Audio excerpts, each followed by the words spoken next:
Hello, welcome back साथियों।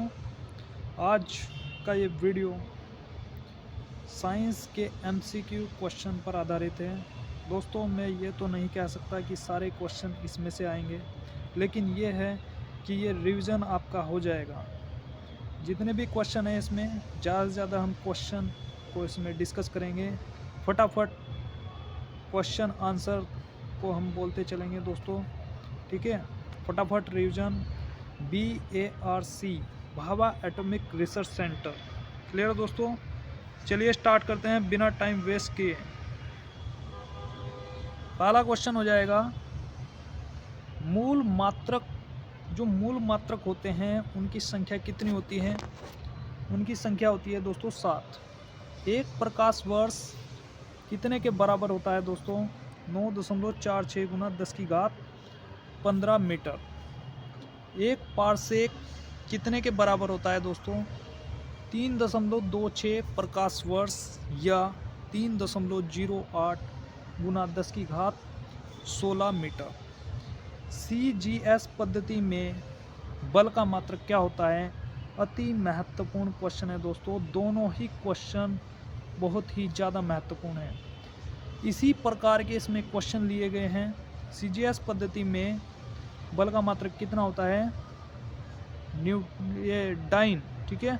और SI पद्धति में बल का मात्रक क्या होता है दोस्तों, न्यूटन। ऑप्शन मतलब क्वेश्चन आपको इस प्रकार से दिया जाएगा कि इनमें से कौन सा मात्रक SI पद्धति का है या CGS पद्धति का है। क्लियर है। और एक न्यूटन कितने के बराबर होता है। एक न्यूटन में कितने डाइन होते हैं, तो 10 की घात 5 डाइन। CGS पद्धति में कार्य का मात्रक क्या होता है, अर्ग। और SI पद्धति में कार्य का मात्रक क्या होता है, जूल। दोस्तों, इनमें जो है कन्फ्यूजन होता है बहुत कि CGS पद्धति में कार्य का मात्रक जूल है या अर्ग है। एक जूल में 10 की घात 7 अर्ग होते हैं। फटाफट चलते हैं क्वेश्चन को, ठीक है, डिस्कस करेंगे। अदिश राशि क्या होती हैं दोस्तों। विद्युत धारा, ताप, दाब, अदिश राशियाँ। दोस्तों, मैं जहाँ पर वीडियो बना रहा हूँ मेरे आसपास आपको ये आवाज़ आ रही होगी, डीजे की, गानों की आवाज़ आ रही है दोस्तों, इसके लिए माफ़ी चाहता हूँ। लेकिन मैं वीडियो बनाना आपके लिए ज़रूर समझता हूँ, ठीक है। ज़्यादा से ज़्यादा वीडियो को शेयर करना, ठीक है दोस्तों। तो अदिश राशियाँ कौन सी होती हैं, विद्युत धारा, ताप, दाब, अदिश राशियाँ हैं, ठीक है। अदिश राशियाँ क्या हैं, ये 2 लाइनों में मुझे लिखना पड़ा, एक लाइन में नहीं आ रहा था, ठीक है। द्रव्यमान, चाल, आयतन, कार्य और समय, ऊर्जा, ये क्या हैं, ये अदिश राशियाँ हैं जिसमें केवल परिमाण की आवश्यकता होती है, दिशा की आवश्यकता नहीं होती, वो होती हैं अदिश राशियाँ। और जिसमें परिमाण और दिशा दोनों की आवश्यकता होती है वह होती है सदिश राशियाँ। विस्थापन जो है दोस्तों, ऋणात्मक, धनात्मक, ऋणात्मक और शून्य भी हो सकता है। और दूरी क्या है दोस्तों, दूरी सदैव धनात्मक होती है, ध्यान रखना इस बात को। विस्थापन का SI मात्रक न्यूटन हो जाएगा। चाल का SI मात्रक मीटर पर सेकंड। वेग का SI मात्रक मीटर पर सेकंड। नेक्स्ट क्वेश्चन क्या हो जाएगा, वेग का SI मात्रक क्या होता है। ये होता है मीटर प्रति सेकंड। और ये क्या है, ये दोस्तों सदिश राशि है। न्यूटन के प्रथम नियम को गैलीलियो का नियम कहते हैं दोस्तों, गैलीलियो या जड़त्व का नियम, ठीक है दोस्तों। अति महत्वपूर्ण क्वेश्चन है, कई बार एग्जाम में आ चुका है। न्यूटन के प्रथम नियम से बल की परिभाषा मिलती है। 90% लोगों का ये क्वेश्चन गलती होता है, वे लगा देते हैं दूसरा नियम, F बराबर m में, है ना। तो न्यूटन के प्रथम नियम से बल की परिभाषा मिलती है। न्यूटन के प्रथम नियम से बल की परिभाषा मिलती है, क्योंकि जड़त्व का नियम है ना, इसलिए। कंबल को हाथ से रगड़कर नहीं, हाथ से पकड़कर डंडे से पीटने पर धूल के कण झड़कर नीचे गिर जाते हैं। ये क्वेश्चन बहुत बार आता है। ये किसका उदाहरण है दोस्तों? न्यूटन का जो जड़त्व का नियम है उसका उदाहरण है। संवेग सदिश राशि है। संवेग का SI मात्रक P बराबर mv यानी किलोग्राम मीटर पर सेकंड। दोस्तों नेक्स्ट है, बंदूक से गोली चलाने पर चलाने वाले को पीछे की ओर धक्का लगता है, ठीक है।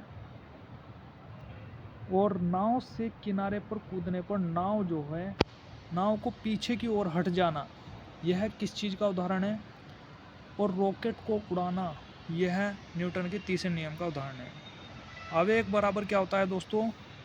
आवेग बराबर होता है बल गुणा समय अंतराल। यानी जब भी कोई वेग, जब भी कोई बल थोड़े समय के लिए लगता है, वह आवेग कहलाता है। संवेग में परिवर्तन, या ऐसे ये भी कह सकते हैं संवेग में परिवर्तन की दर। और अभिकेंद्र बल, ये भी बहुत आता है दोस्तों। F बराबर mv स्क्वायर बटे r। यह बल केंद्र की ओर लगता है। ये अति महत्वपूर्ण है कि क्वेश्चन पूछा जाता है दोस्तों कि जो अभिकेंद्र बल है यह किस ओर लगता है, केंद्र की ओर या बाहर की ओर? केंद्र से बाहर की ओर, ठीक है। अपकेंद्र बल क्या है? अपकेंद्र बल है केंद्र से बाहर की ओर कार्य करता है। इंग्लिश में नाम याद रखना बहुत जरूरी है, सेंट्रीपिटल फोर्स और सेंट्रीफ्यूगल फोर्स। क्लियर दोस्तों? और इनके उपयोग, अपकेंद्र बल का प्रयोग दोस्तों कपड़ा सुखाने की मशीन यानी वॉशिंग मशीन, दूध से मक्खन निकालना आदि में इसका प्रयोग किया जाता है। बल आघूर्ण दोस्तों, ये जो साइन है दोस्तों, टो से इसको प्रदर्शित करते हैं, इसको टो कहते हैं। टो यानी टॉर्क। F इंटू लंबवत दूरी, बल गुना लंबवत दूरी दोस्तों, मात्रक होता है इसका न्यूटन मीटर। क्लियर दोस्तों यहाँ तक? नेक्स्ट, वेग को 3 गुना और द्रव्यमान को 2 गुना बढ़ाया जाए तो संवेग पर क्या प्रभाव पड़ेगा? संवेग दोस्तों 6 गुना बढ़ जाएगा, जो कि आप यहाँ एग्जाम्पल में देख सकते हैं। द्रव्यमान क्या है? m को 2 से गुना कर दो और वेग को 3 से गुना कर दो, तो क्या हो जाएगा दोस्तों? 6 गुना mv की जगह p रख देंगे यानी संवेग रख देंगे, तो क्या हो जाएगा? 6 गुना बढ़ जाएगा। और जब आलम, यानी आलम को क्या कहते हैं दोस्तों? बहुत इम्पोर्टेंट है दोस्तों, ये क्वेश्चन बार्क NRB में आया था, BARC NRB, इसमें जरूर एक क्वेश्चन आ जाता है कि आलम यानी फलक्रम बीच में हो, आलम को फलक्रम कहते हैं दोस्तों। और जब ये बीच में हो तो किस श्रेणी का उत्तलक है? प्रथम श्रेणी का। वह घुमाकर भी पूछ सकता है क्वेश्चन को, वह कहेगा प्रथम श्रेणी का जो उत्तलक है, प्रथम श्रेणी का जो उत्तलक है उसमें क्या क्या आता है। कंडीशन दे देगा कि आलम फलक्रम बीच में हो, यानी फलक्रम बीच में हो, या भार बीच में हो, या एफर्ट बीच में हो, ठीक है। अब दोस्तों क्या है, जब भार को कहते हैं इसमें लोड, बीच में हो तो द्वितीय श्रेणी का उत्तलक है, और जब बल यानी एफर्ट बीच में हो तो तृतीय श्रेणी का उत्तलक है। यहाँ तक क्लियर है ना? नेक्स्ट आ जाएगा दोस्तों,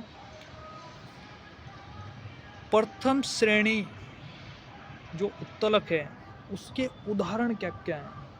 उदाहरण है कैंची, प्लास, सिंडासी, कील उखाड़ने की मशीन, शीश झूला, साइकिल का ब्रेक, हैंडपंप। द्वितीय श्रेणी के उत्तलक के उदाहरण हमें बताने हैं।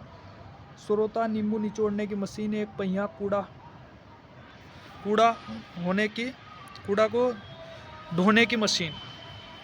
क्लियर। तृतीय श्रेणी जो उत्तोलक है उसके उदाहरण क्या है, चिमटा और मनुष्य का हाथ। दोस्तों डायनामो, डायनामो क्या करता है, यांत्रिक ऊर्जा को विद्युत ऊर्जा में बदलता है। मोमबत्ती क्या करती है दोस्तों, रासायनिक ऊर्जा को प्रकाश ऊर्जा में एवं उसमें ऊर्जा में बदलती है। क्लियर है। माइक्रोफोन ध्वनि ऊर्जा को विद्युत ऊर्जा में बदलता है, ध्वनि ऊर्जा को विद्युत ऊर्जा में बदलता है। लाउड स्पीकर विद्युत ऊर्जा को ध्वनि ऊर्जा में, सोलर सेल सौर ऊर्जा को विद्युत ऊर्जा में, और ट्यूबलाइट विद्युत ऊर्जा को प्रकाश ऊर्जा में। विद्युत मोटर विद्युत ऊर्जा को यांत्रिक ऊर्जा में, विद्युत बल्ब विद्युत ऊर्जा को प्रकाश एवं उसमें ऊर्जा में, विद्युत सेल रासायनिक ऊर्जा को विद्युत ऊर्जा में, सितार यांत्रिक ऊर्जा को ध्वनि ऊर्जा में। क्लियर है। इससे एक क्वेश्चन जरूर आएगा दोस्तों यहाँ, ठीक है, इसको नोट डाउन कर लीजिएगा आप।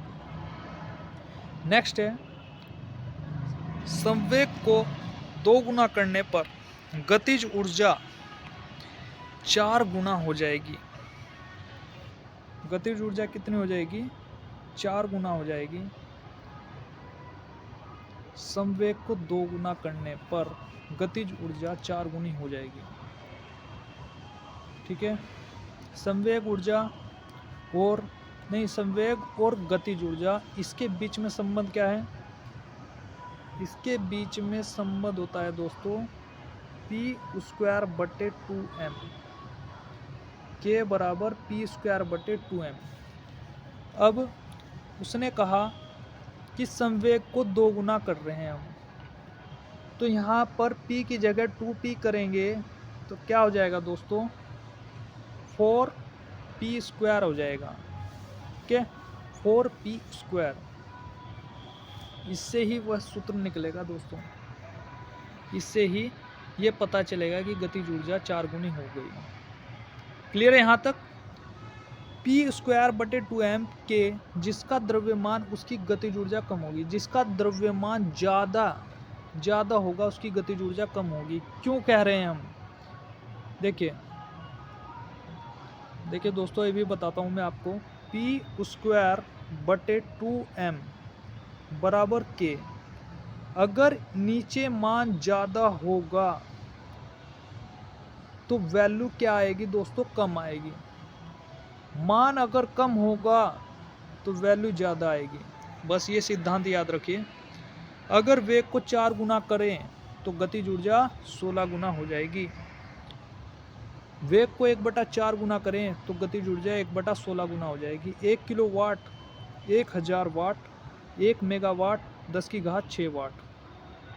क्लियर है यहाँ तक। एक अश्व शक्ति 746 वाट और 1 वाट सेकंड, 1 वाट सेकंड क्या हो जाएगा, 1 वाट गुना 1 सेकंड 1 जूल के बराबर होगा। 1 वाट घंटा 3600 जूल के बराबर होगा, और 1 किलोवाट घंटा बराबर हो जाएगा 1000 वाट घंटा। क्या आ जाएगा दोस्तों, 3.6 गुना 10⁶ जूल। दोस्तों यह वीडियो आपको कैसा लगा, आज की इस वीडियो में इतना ही। मिलेंगे फिर नेक्स्ट वीडियो में, तब तक के लिए धन्यवाद।